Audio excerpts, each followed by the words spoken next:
innaka antal alimul hakim. Asyhadu an la ilaha illallah wahdahu la syarikalah ilahul awwalin wal akhirin wa asyhadu anna sayyidana wa nabiyyana Muhammadan abduhu wa rasuluh khatamul anbiya wal mursalin. Allahumma shalli wa sallim ala sayyidina Muhammad wa ala alihi wa sahbihi ajma'in. Amma ba'd.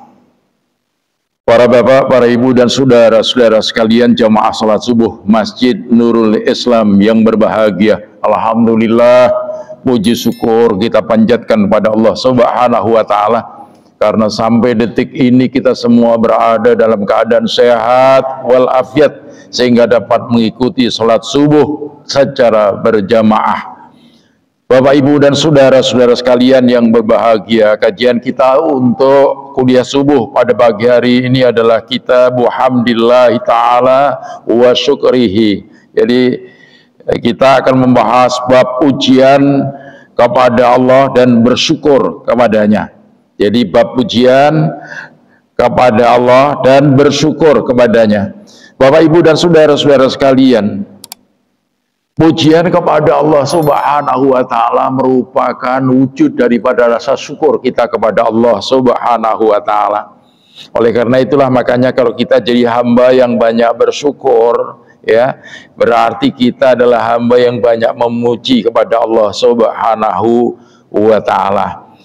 Bapak, Ibu, dan saudara-saudara sekalian, Allah Subhanahu wa taala berfirman di dalam Al-Qur'an, yang tadi saya baca dalam rakaat yang pertama, fadkuruni adzkurkum washkuruli wala takfurun.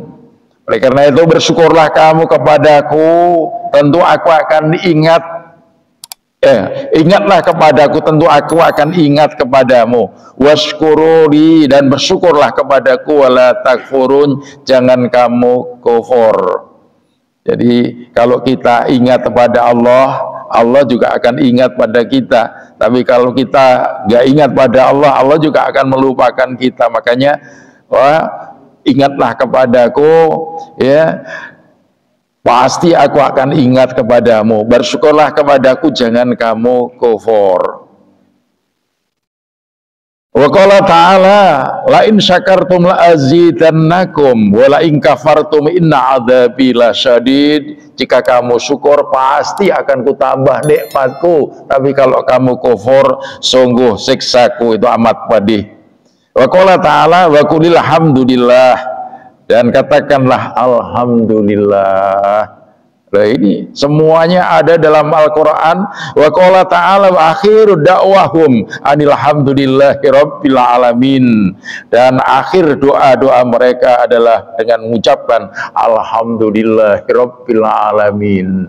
Jangan sampai anggap remeh alhamdulillahi rabbil alamin. Sebab apa? Nabi mengatakan bahwa afdalu dzikri la ilaha illallah wa afdalu doa alhamdulillah. Sebaik-baik zikir itu adalah la ilaha illallah, dan sebaik-baik doa itu adalah alhamdulillahi rabbil alamin.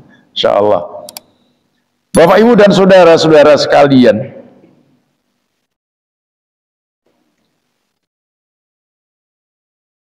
di dalam ayat yang lain kita ini juga diajari oleh Allah Subhanahu wa taala.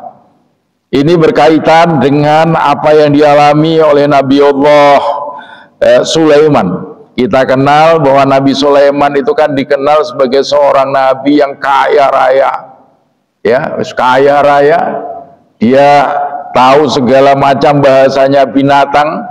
Dia juga tahu, ya, bahasanya jin, sehingga karena syukurnya kepada Allah Subhanahu wa taala itu di dalam Al-Quran diabadikan.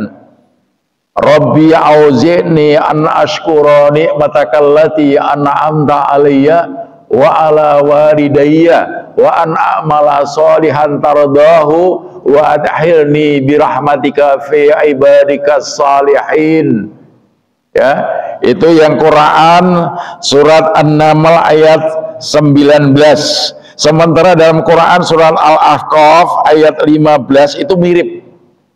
Mirip ayatnya, Rabbi auzi'ni an ashkura ni'matakallati an'amta alayya wa ala walidayya wa an a'mala sholihan tardahu wa aslih li fi dzurriyyati inni tubtu ilaika wa inni minal muslimin. Insyaallah itu. Nah, Bapak Ibu dan saudara-saudara sekalian, apa itu artinya? Rabbi auzi'ni an ashkura ni'matakallati an'amta alayya wa ala walidayya. Ya Allah, berilah aku ilham, berilah aku ketapan hati agar aku itu menjadi hamba-Mu yang banyak bersyukur kepadamu atas nikmat-nikmat yang telah Engkau berikan kepadaku dan kepada kedua orang tuaku. Wa an a'mala sholihan tardahu, dan dapat berbuat amal-amal soleh yang Kau ridhoi. Wa aslih li fi dzurriyyati, dan kebaikan ini mudah-mudahan sampai kepada anak cucuku ya Allah.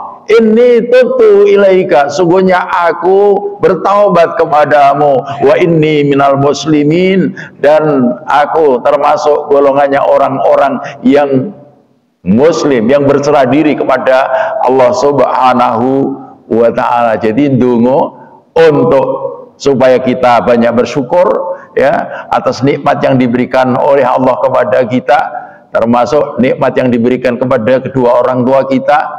Ya, mudah-mudahan rasa syukur ini juga nanti bisa sampai kepada anak cucu kita.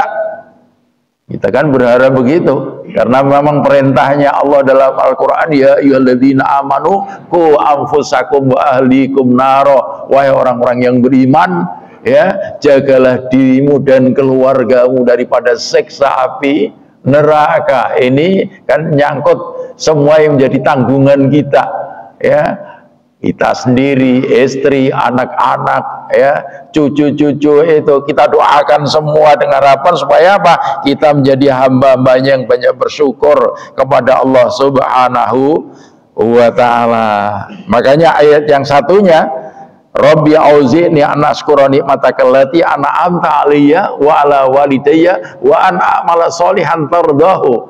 Ya, itu ayat yang satunya ini. Ya Allah, berilah saya ketetapan hati agar saya menjadi hamba-Mu yang pandai bersyukur terhadap nikmat-nikmat yang telah Kau berikan padaku, kepada kedua orang tuaku, dan dapat berbuat amal-amal soleh yang Kau ridhoi.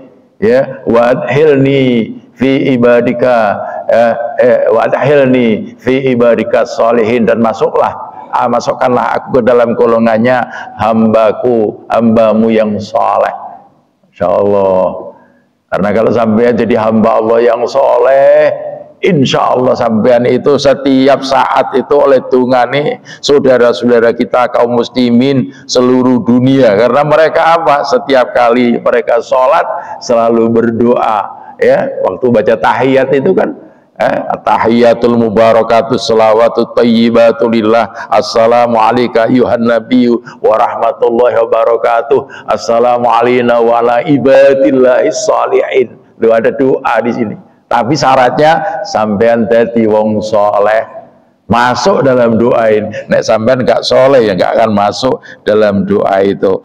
Nah, Bapak Ibu dan saudara-saudara sekalian, dalam hadis yang pertama di sini dijelaskan, wa an Abi Hurairah radhiyallahu anna Nabi sallallahu alaihi wasallam utiya lailata usriya bihi bi qadahaini min hamrin wa labanin fa nadara ilaiha fa akhadha laban fa qala Jibril sallallahu alaihi wasallam, alhamdulillah alladzi hadaka lil fitrati law ahatal khamra gauta ummatuka, rawah Muslim. Jadi Abi Hurairah radhiyallahu an, dari Abi Hurairah radhiyallahu an, anna Nabi sallallahu alaihi wasallam, bahwasanya Nabi sallallahu alaihi wasallam utiya lailata usriya bihi, ya, waktu malam Lailatul Qadar itu, Rasulullah disodari bikodahain dengan dua wadah itu yang berisi min hamrin walabanin, yang berisi khamr, minum-minuman keras, dan susu. Fanadhara ilaiha, dan Nabi melihat keduanya. Fa'akhadhal laban, tapi akhirnya Nabi mengambil susu. Itu yang dipilih Nabi adalah susu. Faqala Jibril, maka berkatalah Jibril, alhamdulillah, segala puji bagi Allah, alladzi hadaka lil fitrah, yang telah memberikan petunjuk kepadamu kepada fitrah. Lau ahadtal khamra, jika sekiranya engkau milih khamr ya Muhammad, gauta ummatuka, tentu umatmu banyak yang tersesat. Lalu Nabi milih susu saja umatnya masih banyak tersesat, apalagi Nabi memilih khamr, umatmu tentu akan tersesat. Masya Allah. Ini hadis diriwayatkan oleh Imam Muslim. Kemudian yang kedua, wa anahu, ini dari Abi Hurairah radhiyallahu anhu juga, an Rasulillah sallallahu alaihi wasallam qala, kullu amrin dibalin la yubda'u fi bilhamdulillahi fahuwa aqta. Ya, setiap perkara yang penting yang tidak dimulai dengan ucapan alhamdulillah, maka perkara yang penting itu kurang barokahnya, terputus kurang barokahnya. Oleh karena itulah makanya tidak heran kalau setiap kali kita menghadapi apa saja, jangan lupa pujian kepada Allah, alhamdulillah rabbil alamin. Kemudian hadis yang ketiga, wa an Abi Musa al-As'ari, dari Abi Musa al-As'ari radhiyallahu an, anna Rasulullah sallallahu alaihi wasallam, bahwasanya Rasulullah sallallahu alaihi wasallam berkata, bersabda, idza mata waladul abdi, apabila anak seorang hamba itu mati, qala Allah taala, maka berkatalah Allah lil malaikati, kepada para malaikat, ya, qabattum waladi abdi, engkau telah mencabut nyawanya anak hambaku ini. Fayaquluna na'am, para malaikat mengatakan, ya, iya, betul ya Allah. Fayaqulu, maka Allah mengatakan, qabattum samrata fuadi, engkau telah mencabut buah hati, nyawa buah hati daripada hambaku. Fayaqulu na'am, iya ya Allah. Fayaqulu famada qala abdi, apa yang dikatakan oleh hambaku yang anaknya, yang buah hatinya, ku cabut nyawanya, kau cabut nyawanya itu. Ternyata fayaquluna, mereka mengatakan hamidaka wastarja'a, mereka memuji kepadamu, ya, mengucapkan alhamdulillah, dan mereka istirja. Apa istirja itu? Apa istirja? Mereka mengucapkan inna lillahi wa inna ilaihi raji'un. Ya, itu istirja itu. Jadi apabila ada anak seorang hamba itu mati, Allah tanya kepada malaikat, wahai malaikat, engkau cabut nyawa anak hambaku, betul ya Allah, ya, engkau telah mencabut nyawa buah hatinya. Apa yang dikatakan? Iya, ya, yang dikatakan dia apa? Ya, dia mengucapkan, ya, alhamdulillah, kemudian istirja, dia mengucapkan inna lillahi wa inna ilaihi raji'un. Ya, jangan keliru loh itu. Kadang-kadang, ya, ditimpa musibah kematian kemudian mengucapkan alhamdulillah, itu ya jarang Pak orang yang seperti itu, yang banyak ya langsung, ya, langsung kadang-kadang berok-berok, apalagi di desa-desa itu malah kadang jelerit itu, sehingga orang-orang bisa tahu, oh, kok mati ning ndi, sing mati ndi kerungokno suarane, kok kadang jelerit kayak begitu. Yang betul itu kalau kita ridho terhadap segala ketentuannya Allah Subhanahu wa taala, ya, tentu kita akan mengucapkan alhamdulillah, inna lillahi wa inna ilaihi raji'un.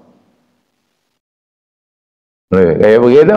Karena pada hadis qudsi dikatakan wa man lam yarda bi qada'i wa qadari falyatlub rabban siwaya. Barang siapa yang tidak ridho terhadap ketentuanku dan takdirku, maka hendaklah dia mencari Tuhan lain saja selain diriku. Sampean numpangi sampean get-get no, apalagi gelimbungannya berarti sampean gak ridho.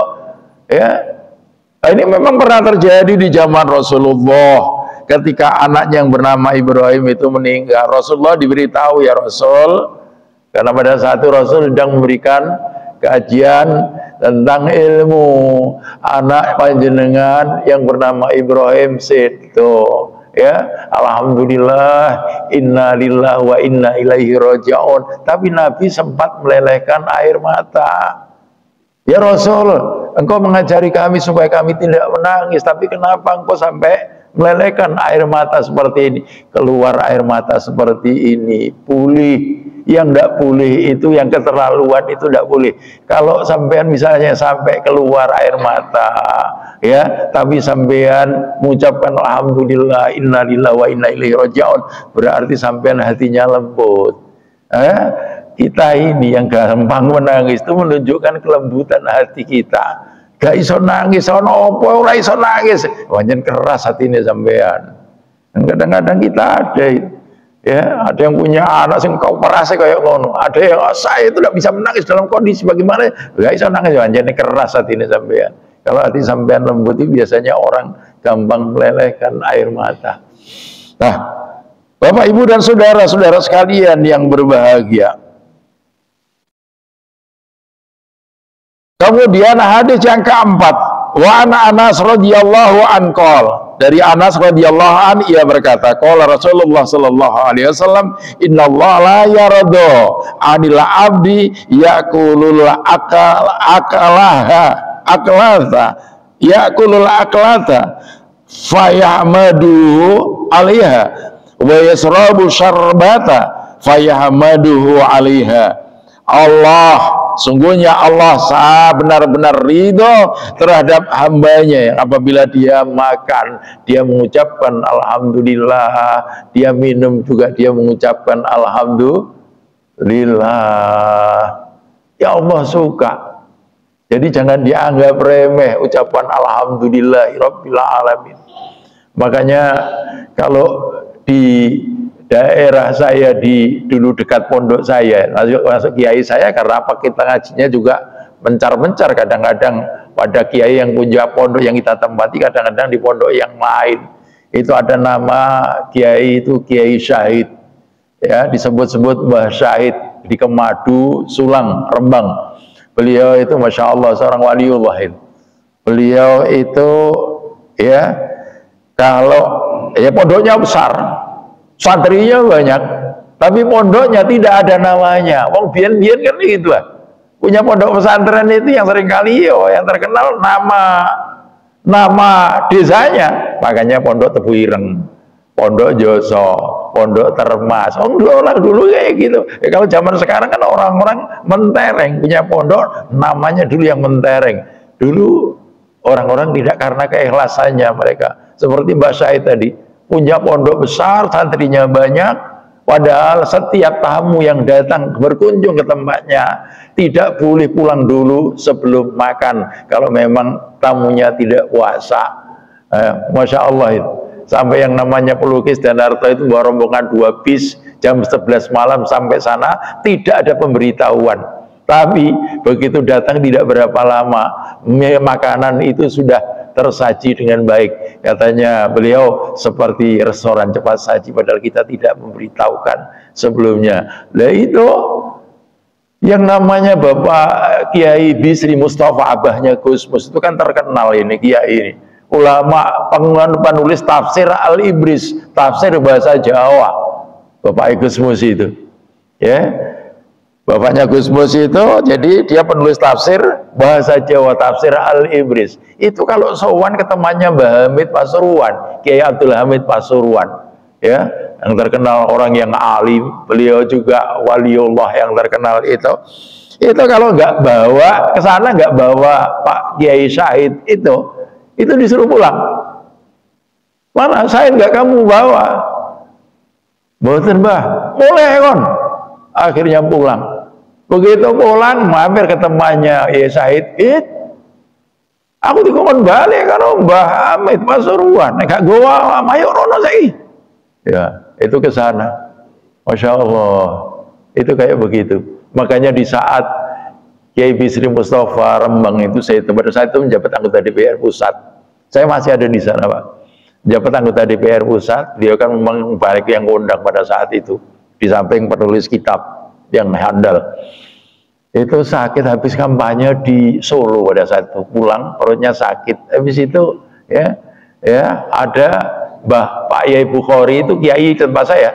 Itu yang ke tempatnya Mbah Hamid memberitahukan bahwa Kiai Syahid itu sakit keras, ya wes sakit Arono, ternyata sampai di sana sudah tidak ada. Ya Allah, pada saat itu yang takziah, saya belum pernah melihat orang takziah sakit banyaknya. Ya, kalau zaman Gus Dur itu kan zaman Gus Dur itu Gus Dur wajar sebagai kepala negara, sebagai seorang ulama. Itu beliau waktu itu yang takziah lapangan alun-alun Rembang itu penuh, ya, dengan mobil-mobil, bis-bis itu penuh, tamu-tamu dari luar negeri itu banyak sekali, sehingga sholat jenazah itu 157 ambalan, mulai jam 12 malam itu sampai siang. Pada saat itu ya Allah, orang itu gak ngurusi sandalnya, Pak. Bawa jenazah mulai dari rumah sampai ke makam, itu jenazah seperti jalan sendiri. Jadi pendosa itu seperti melaku sendiri. Ya Allah, orang gak ngurusi sandal-sandalnya, sandal berceceran di jalan itu. Kalau diwadahi truk itu berapa truk pada saat itu, Masya Allah. Ada yang seperti ini. Itu Masya Allah. Itu kalau tempatnya Mbah Hamid, ya. Kalau nggak bawa Yai Syahid itu tidak diizinkan, disuruh pulang. Nah, Gusmu sendiri waktu tempatnya Mbah Syahid itu, Mbah, lawang pondoke panjenengan begini besar, panjenengan terkenal, tapi kok pondoke mboten-mboten jenengi. Ya nopo nek kula jenengi, ya sak karepmu ae, ati mbok jeneng nopo. Ya nopo, Mbah, nek pondoke jenengan niku kula beri nama Pondok Alhamdulillah. Ya wis sak karepmu. Wong biyen niku ya ngono. Ya wis sak karepmu. Masya Allah. Bapak Ibu dan saudara-saudara sekalian, sehingga santri-santri pun yang nyantri ke sana gak ada bayar. Tidak ada bayar itu. Santri-santri itu. Ya beda dengan pondok-pondok sekarang. Pondok-pondok sekarang bayar, begitu masuk bayarnya sudah mahal. Ya. Sudah mahal. Pondoknya Mbah Syahid itu nggak ada santri bayar. Nggak ada santri bayar, Masya Allah. Nah terus kiai ini mana apa? Santri ini gak oleh bayar itu. Kiai punya sawah yang luas, sehingga dari hasil sawahnya itu dipakai bayarnya, dipakai makannya para santri, dipakai makannya para tamu. Itu luar biasa. Ya, tapi kalau kita lihat beliau pada saat itu naik sepeda cik-cik itu loh, sepeda Hammer, sepeda Fonger, sepeda-sepeda zaman dulu. Tapi sepeda itu licin sekali. Itu beliau ngguan, orangnya bersih, wajahnya bersih, cik-cik, ya Masya Allah. Itu luar biasa. Nek saya kio Alphard itu.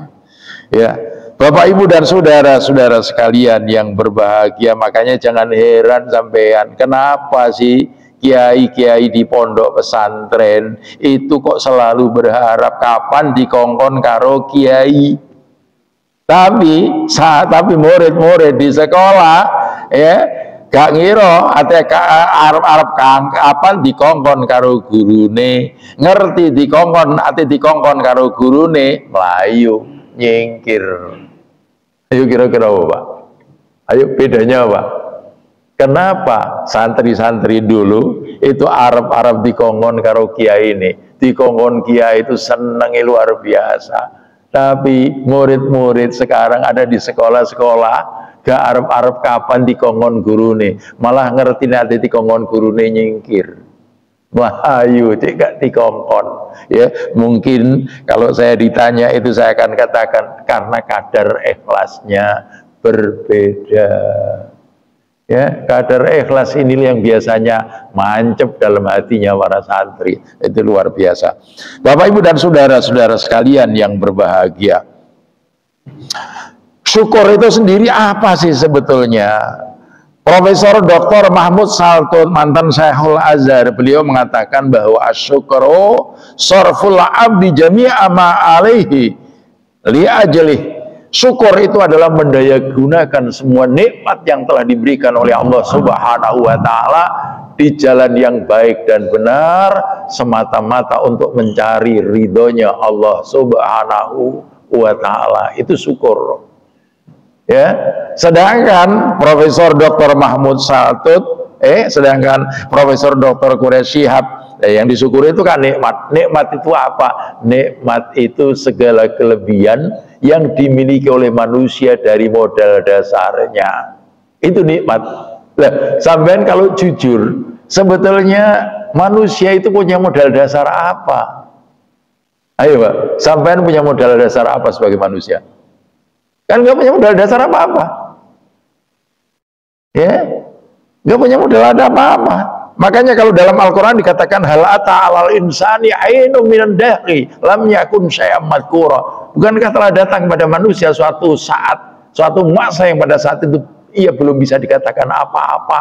Memang sampean nggak punya modal dasar apa-apa, sehingga adanya kita ke alam dunia ini sudah nikmat, sudah nikmat. Kita ada di muka bumi ini sudah nikmat dari Allah Subhanahu wa taala.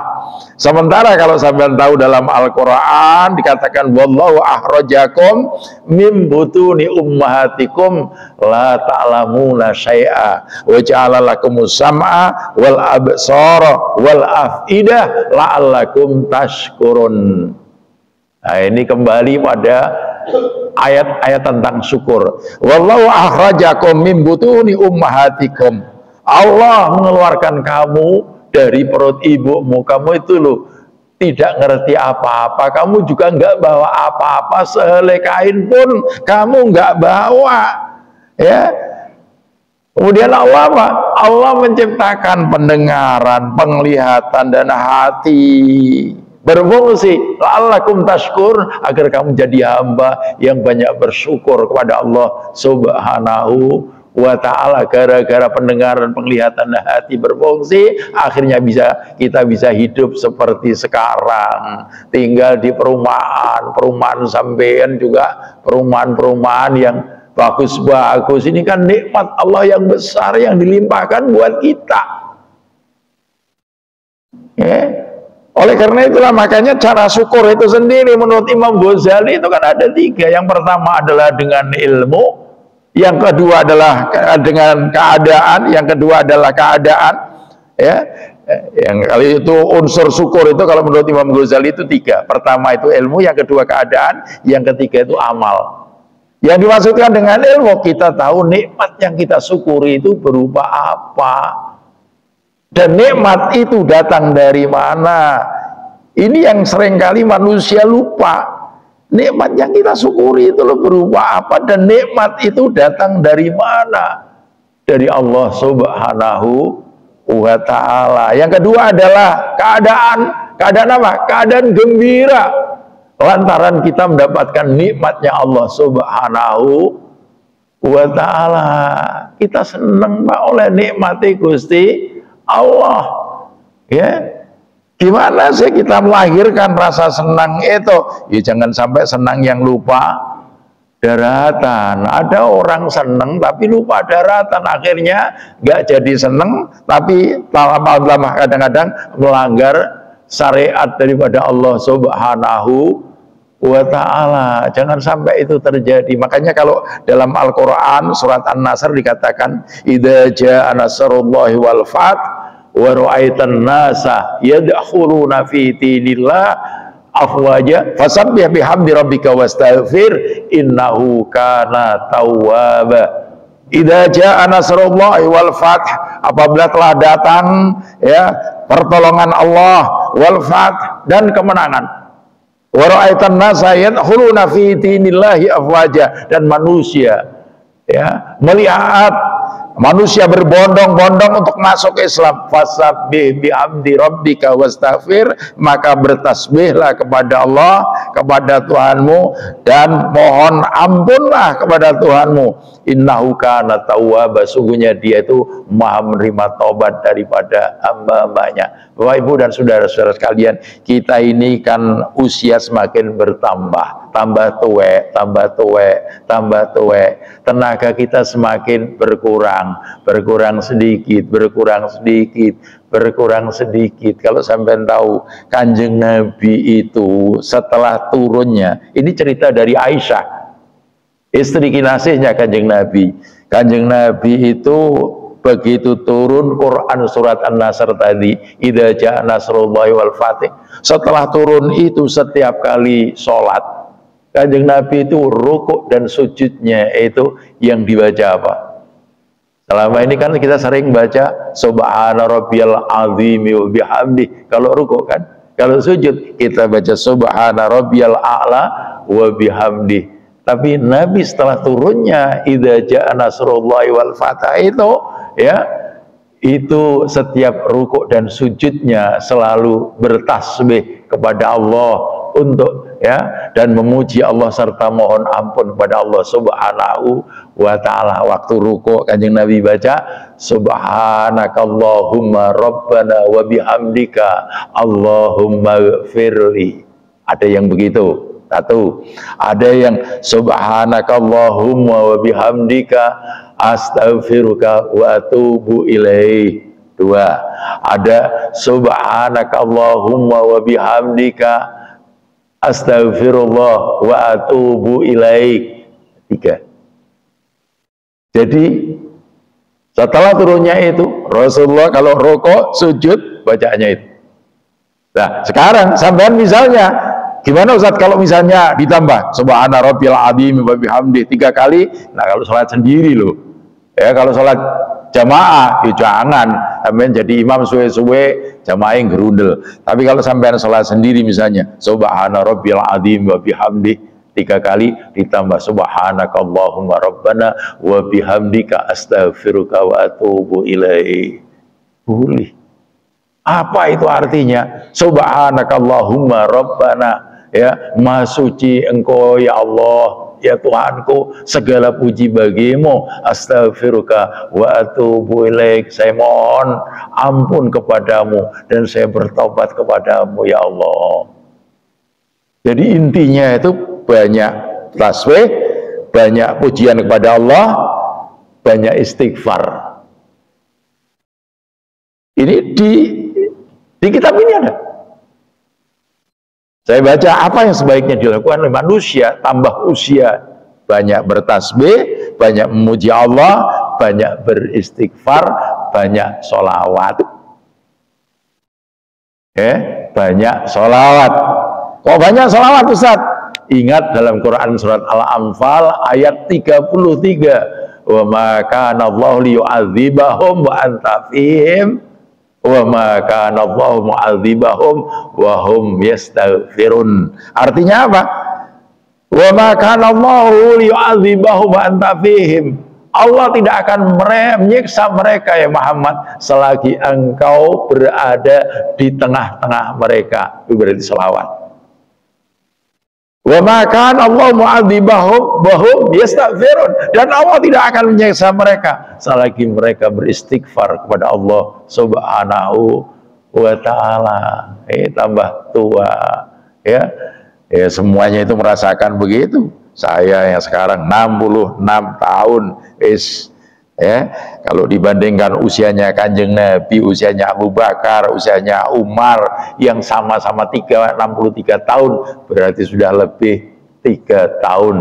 Nah, sampean yang sudah ya, usianya tambah banyak itu sampean harus lebih waspada. Ingat aslinya usia 40 kita ini sudah diperingatkan oleh Allah Subhanahu wa taala. Dalam hadis qudsi itu sampai dikatakan mambalagha arba'ina sanatan, barang siapa yang usia sudah mencapai 40 tahun, falam yalim khairi ala sarihi falyatajahaz maq'adahu minan nar. Barang siapa yang usia sudah mencapai 40 tahun tapi kebaikannya tidak mampu mengalahkan keburukannya, maka hendaklah dia siap-siap untuk menempatkan dirinya di dalam neraka. Peringatan pertama 40 tahun. Peringatan terakhir, a'darallah li'imri'in akhara ajalahu hatta sittina sanah.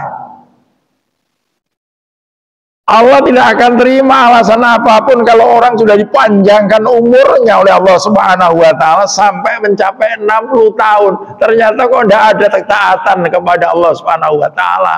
Hati-hati wis. Hati-hati, umur 60 tahun tapi tanda-tanda ketaatan kepada Allah gak ono. Hati-hati sampean. Oleh karena itulah makanya seneng kalau kita lihat jamaah semakin tambah banyak, tapi yang kadang-kadang gini, terus anak-anak mudanya itu di mana?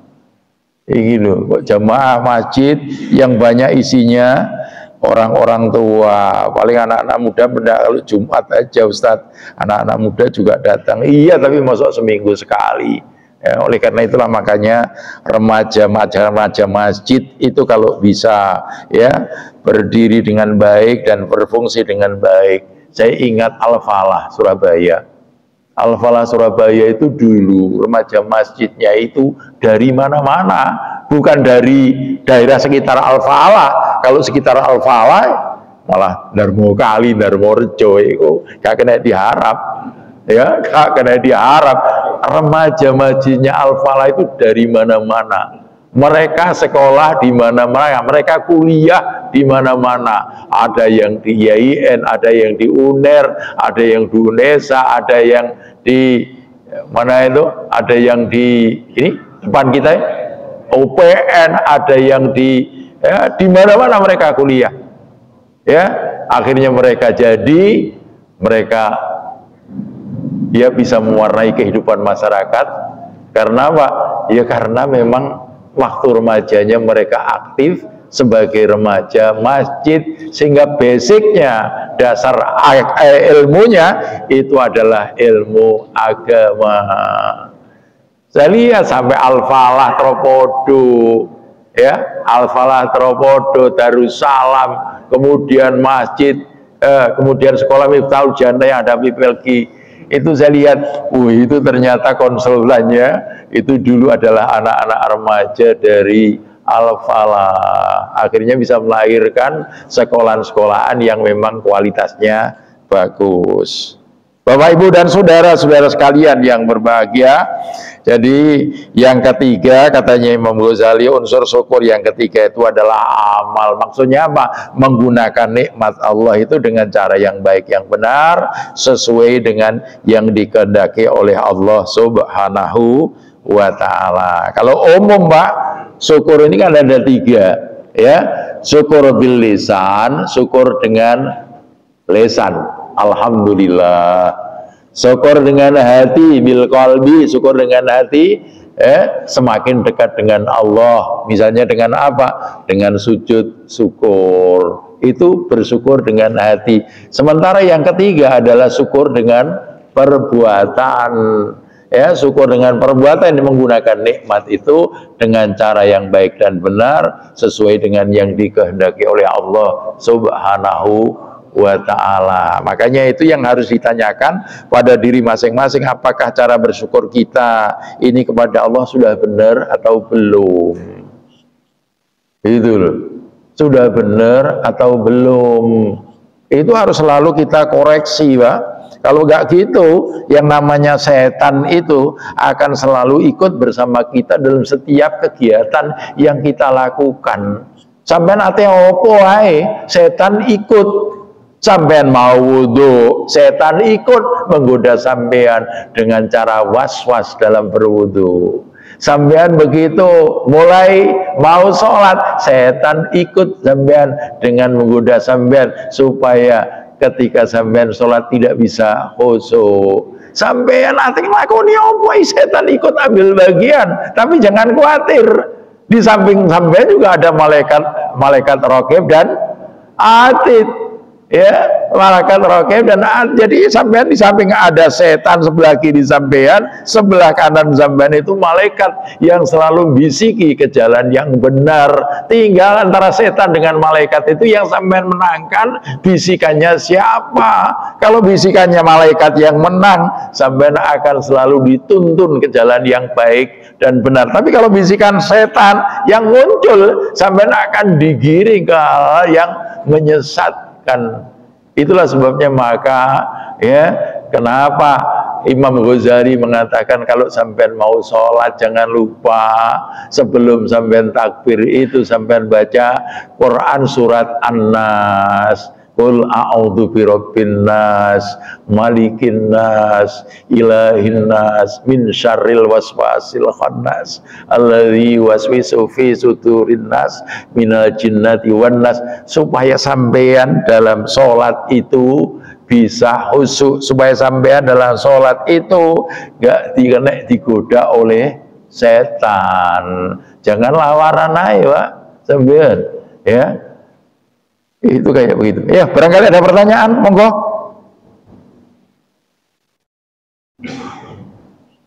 Ya, monggo, monggo.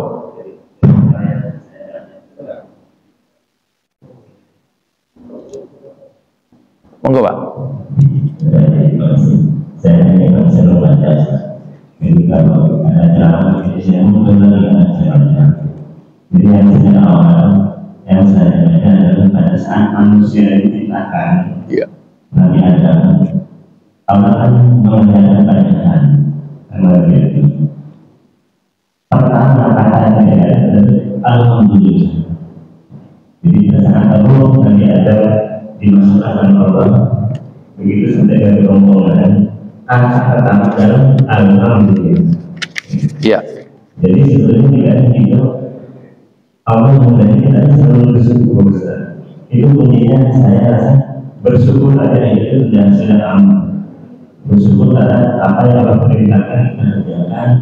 Bersyukur apa yang Allah larang kita hindari itu satu. Jadi menurut saya itu bersyukur. Alhamdulillah. Iya. Iya. Saya tahu sampai dalam Al-Quran ayat-ayat Al-Quran yang dimulai dengan Alhamdulillah itu saya temukan itu ya, kemarin itu saya temukan itu ada 4, Pak, di samping Al-Fatihah Alhamdulillahirrabbilalamin, kemudian yang kedua itu ada Alhamdulillahilladzi khalaqas samawati wal arda wa ja'ala dzulumati wan nur. Ya, segala puji bagi Allah yang telah menciptakan langit dan bumi dan menjadikan kegelapan dan cahaya. Itu Quran surat Al-An'am. Ya, kemudian ada lagi, ya, kalau sampai lihat di dalam Al-Quran ada lagi Alhamdulillahilladzi lahu ma fis samawati wa ma fil ard lahul hamdu fil akhirati wa huwal hakimul khabir. Quran surat Saba ya, ayat 34. Itu dimulai Alhamdulillah lagi. Ya, segala puji bagi Allah, baginya segala apa yang ada di langit dan segala apa yang ada di bumi, baginya segala puji fil akhirah, di akhirat, dan dia maha bijaksana lagi maha teliti di situ. Di sini ada lagi, itu Quran surat As-Saba. Ya, ada Quran lagi Alhamdulillahi fatiris samawati wal ard ja'ilil malaikati rasulan. Ya,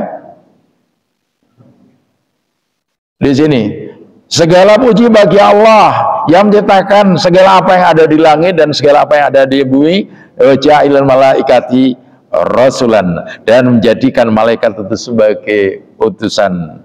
Masya Allah. Jadi ayat-ayat ini dimulai dengan Alhamdulillah. Itu supaya apa? Kita sebagai hamba Allah jadi hamba-hamba yang banyak bersyukur kepada Allah Subhanahu wa ta'ala. Makanya sampai saiki ojo maneh ini Alhamdulillah itu go internasional loh, Pak. Non muslim saja kalau sampai temukan dalam kehidupan sehari-hari di Indonesia Kadang-kadang ketemu sampai alhamdulillah Bapak. Saya itu sering ketemu teman-teman, ketemu kadang-kadang tetangga non muslim ketemu saya. Alhamdulillah Bapak. Wong non muslim Cina, alhamdulillah Bapak. Itu sering kali terjadi. Jadi, wah, nengono alhamdulillah itu go internasional ya. Betul. Ya. Itu kayak begitu. Ya, cukup ya waktunya Israk. Sudah cukup. Mudah-mudahan bermanfaat, kurang lebihnya mohon maaf. Ya. Marilah kita tutup dengan doa kafaratul majlis. Subhanakallahumma bihamdika asyhadu an la ilaha illa anta astaghfiruka wa atubu ilaik. Assalamualaikum warahmatullahi wabarakatuh.